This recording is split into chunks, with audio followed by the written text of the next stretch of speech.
അറിഞ്ഞോ, കണ്ണു കാണാത്തൊരു കടുവയെ കാട്ടിൽ കണ്ടെന്ന്.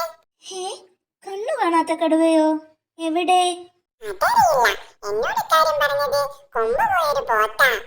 കൊമ്പ് പോയ പോത്തോ? അങ്ങനെ ഒരു പോത്ത് നമ്മുടെ കാട്ടിലില്ലല്ലോ. ഇല്ല, അങ്ങനെ ഈ കാട്ടിൽ പുതിയതായി വന്നയാളാ. ഞാൻ പരിചയപ്പെട്ടു. എങ്കിൽ കണ്ണു കാണാത്ത കടുവയും പുതുതായി വന്നതാവും. കാട്ടിൽ പുതിയ കുറേ താമസക്കാർ വന്നിട്ടുണ്ടെന്ന് ഞാനും കേട്ടു.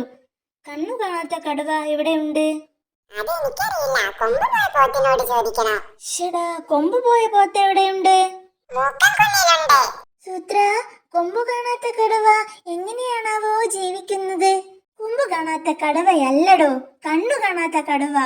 സൂത്ര, നമുക്കൊന്ന് പോയി നോക്കിയാലോ? ഹാ, എന്തായാലും ഒരു കടുവയല്ലേ, താനൊന്ന് സഹായിക്കുന്നത് നല്ലതാ. ശരിയാ, പക്ഷെ സഹായിക്കാൻ താൻ സഹായിക്കണോ? കണ്ണു കാണാത്തവർക്ക് കുത്തി നടക്കാൻ ഒരു വടി കൊടുക്കുന്നത് നല്ലതാ. ഇത് മതി. നടക്കുമ്പോൾ മുള്ളിൽ ചവിട്ടാതിരിക്കാൻ കാൽ പൊതിയുന്നത് നല്ലതാ. കാൽ പൊതിയാൻ ഈ ഇല മതി. കെട്ടാൻ വള്ളിയും വേണം. ഇനി കൊമ്പ് പോയ പോത്തിനെ കാണാം. മൂക്കൻകുന്നിലല്ലേ? കൊമ്പ് പോയ പോത്ത് പോയിട്ടുണ്ടാവുമോ? പുതുതായി കൊമ്പ് പോയ അല്ല, പുതുതായി കാട്ടിൽ വന്ന ആളല്ലേ? അതെ കണ്ണു കാണാത്ത കടുവയെ കണ്ടെന്ന് പറഞ്ഞത് ചേട്ടനല്ലേ? അതെ.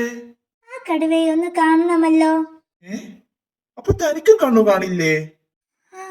അതെന്താ? തന്റെ പിന്നാലെ നടക്കുന്ന ഈ കടുവയെ പറ്റിയാ ഞാൻ പറഞ്ഞത്.